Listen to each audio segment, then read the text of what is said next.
नाही, आपण जर पाहिलं, तुम्ही जे आंदोलन बोलताय, ते आंदोलन कर्जत तालुक्यातील, जे अहिल्यानगर जिल्ह्यातील कर्जत तालुक्यामधील एक आंदोलन कशाचं होतं?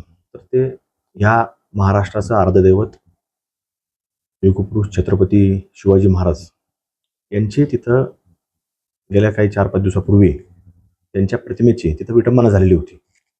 आणि त्या घटनेच्या संदर्भामध्ये तिथं एक जमावानं कुठंतरी आपल्या हिंदू समाजाच्या लोकांना टार्गेट करून षड्यंत्रामध्ये अडकवण्याचा प्रयत्न केला. आणि जी व्यक्ती ज्याने त्या घटना घडवून आणली, म्हणजे छत्रपती शिवाजी महाराजांच्या प्रतिमेची विटंबना केली, तर त्याच्यावर कुठलीही कारवाई पोलिसांनी केलेली नव्हती. जे 309 नंबरची FIR ह्या छत्रपती शिवाजी महाराजांचे जे मावळे आहेत त्यांच्यावरती दाखल झाली. आणि त्याच्यानंतर म्हणजे आंदोलन होणार, मोर्चा होणार, रास्ता रोको होणार, तर त्या कारणानं मग त्यानंतर त्या व्यक्तीवरती केस दाखल झाली आणि आंदोलनाच्या आदल्या दिवशी त्या व्यक्तीला अटक करण्यात आली. म्हणजे हे कुठंतरी होत असताना, म्हणजे 4-4, 5-5 दिवस उलटून गेल्यानंतर त्याला अटक करायची नाही, त्याच्यावर कारवाई करायची नाही आणि हिंदू समाजाला टार्गेट करायचं. इथल्या स्थानिक जे काही पोलीस आहेत ते अशा प्रकारे करतायत. त्यामुळे ही घटना घडलेली आहे. आणि ही घटना आपण पाहतो की ज्या महाराष्ट्रामध्ये, ज्या देशामध्ये छत्रपती शिवाजी महाराजांचे पुतळे म्हणजे अगदी डिफेन्सवाले, म्हणजे मिलिटरीचं आमचं सैन्य आहे, ते जम्मू सारख्या ठिकाणी काम करतात, नोकरी करतात, तिथं सुद्धा त्यांनी पुतळे उभे केले. तिथं पुतळ्याचा सन्मान करण्याचं काम ज्यावेळेस तो सैनिक आमचा करतो, तिथं मात्र महाराष्ट्रामध्ये कुठंतरी पोलीस प्रशासन, इथं असणारं स्थानिक पोलीस प्रशासन, आपण काय सगळेच पोलीस प्रशासन म्हणू शकत नाही, पण आमचं असणारं स्थानिक पोलीस प्रशासन याच्यामध्ये कुठेतरी कमी पडतंय. इथं त्यांना छत्रपती शिवाजी महाराजांच्या बाबतीमधली कुठंतरी फार महत्व वाटत नाही, अशा प्रकारचा संदेश ते देण्याचा प्रयत्न या निमित्तानं करतायत. आणि म्हणून तिथं रास्ता रोको असताना आम्ही काय कुठल्याही वैयक्तिक कोणत्या कारणाकरता गेलेलो नव्हतो. एक लोकप्रतिनिधी म्हणून या महाराष्ट्रामध्ये ज्या ज्या वेळेला कुठेतरी अशा घटना घडतात, तिथं जाणं, त्या लोकांना कुठेतरी लोकशाही मार्गानेच होतं. तिथं काय कुठल्याही जमावाने काही वेगळं काही केलेलं नव्हतं. ते लोकशाही मार्गाने केलेलं होतं. म्हणून या घटना वारंवार महाराष्ट्रामध्ये घडतात. आज आपण जर पाहिलं तर अहिल्यानगरमध्ये जी घटना काही दिवसांपूर्वी घडली, तर याच्यामध्ये धीरजसिंग परदेशी यांचं देखील दुर्दैव, अत्यंत दुर्दैवी घटना होती. क्रूरतेने त्यांच्यावरती हल्ला करण्यात आला, प्राणघातक हल्ला करण्यात आला.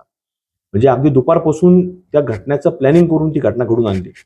आणि याच्यामध्ये ज्यावेळेस आम्ही पोलिसांच्या विरोधामध्ये तिथं पत्रकार परिषद घेतली, स्थानिक पोलिसांच्या विरोधामध्ये पत्रकार परिषद घेतली, की काय ठराविक अधिकारी याच्यामध्ये अशा पद्धतीनं काम करतात की टार्गेटेडली काम करायचं. आणि ते टार्गेटेडली काम हे आज आपण कालच्या कर्जत मधल्या मोर्चामध्ये दिसून आलं. त्यामुळं आमच्या सहित जे काही 19 लोकांवरती गुन्हे दाखल झाले, तर यामध्ये कुठंतरी हे सगळे म्हणजे धर्माच्या विचारावरती काम करणारे लोक हे कुठंतरी नसलेच पाहिजेत, अशा प्रकारची त्यांची धारणा हे आपल्याला पाहायला मिळते. आणि त्यामुळे आपण जर पाहिलं तर 2026 सुरू झालं म्हणजे जानेवारीमध्ये, तर आजपर्यंत जवळपास 37 हिंदूंची हत्या या मुसलमान लोकांनी केलेलं आपल्याला इथं एक रेकॉर्ड हे आपल्याला पाहायला मिळतं. 37 म्हणजे जानेवारी महिन्यापासून आज ऑगस्ट महिन्यापर्यंत, म्हणजे ह्या घटना 37 घटना अशा घडलेल्या आहेत.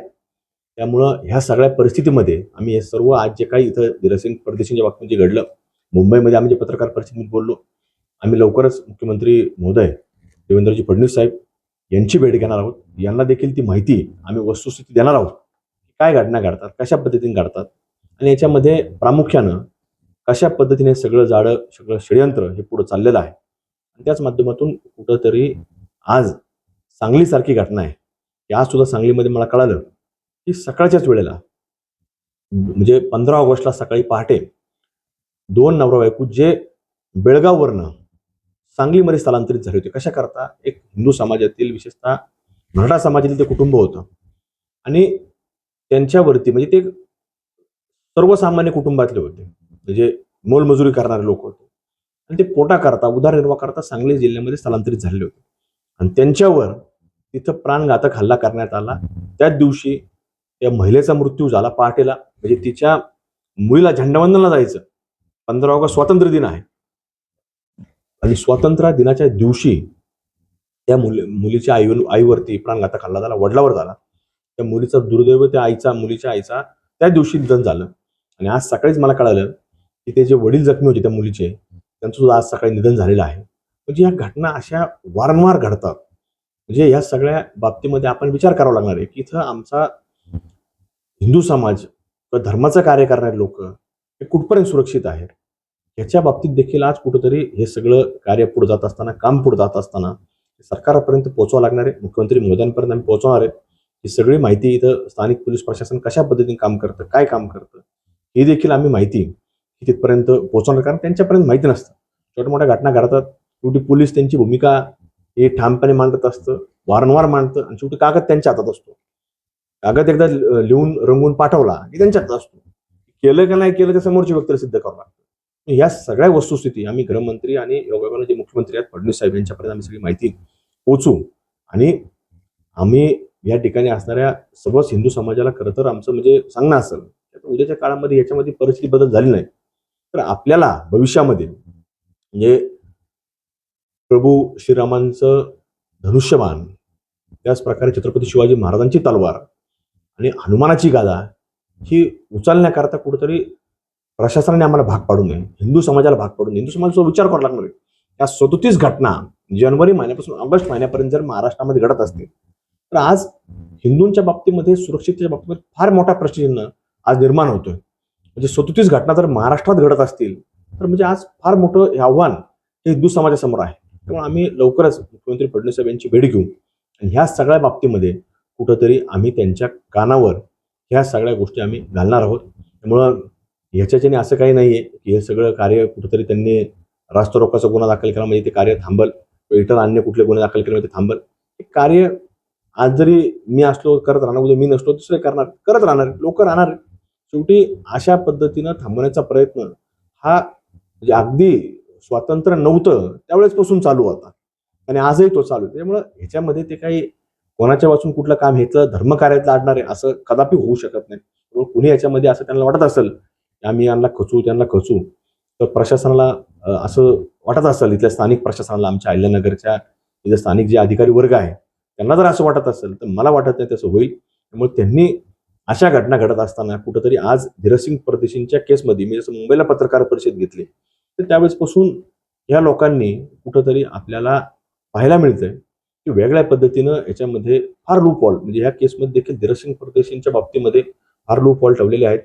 एवढे म्हणजे समोरच्या बाजूने एक वेगळं झुकतं माप दिलेलं आहे. म्हणजे आजही त्या केसच्या बाबतीमध्ये फार मोठा प्रश्नचिन्ह आजही निर्माण आहे. त्याच्यातले आरोपी जर आपण पाहिले तर ते वेगळ्या प्रकारचे आरोपी आहेत. ते अजूनही पोलीस सांगायला तयार नाहीत की कुठले आरोपी आहेत, कशा प्रकारे हिस्ट्री काय. म्हणजे पहिल्या दिवसापासून पोलीस असे सांगत होते की यांच्यावर कुठलीच केस नाही, पण त्यांच्यावर अत्यंत वाईट केसेस आहेत. ते पोलिसांनी लवकर जनतेसमोर जाहीर करावं की हे कुठल्या पूर्वीचे आरोपी आहेत, कोणत्या केसमध्ये आरोपी होते, हे पोलिसांनी सांगितलं गेलं पाहिजे. म्हणजे पोलीस कुठेतरी वेगळ्या पद्धतीने दिशाभूल करण्याचा प्रयत्न हे इथंच नाही महाराष्ट्रामध्ये करतायत. इथं अहिल्यानगरमध्ये विशेषतः मला स्वतःला अनुभवायला ते अनेक वेळाला मिळतं आणि त्यामुळं आज हा सगळा प्रकार आज आपल्याला घडत असताना पाहायला मिळतो. त्यामुळं ह्याच्यामध्ये कुठलंही याच्यामध्ये काम करणारे लोक हे काही अशा केसेसनी पुढे खचून जाईल अशी परिस्थिती नाही.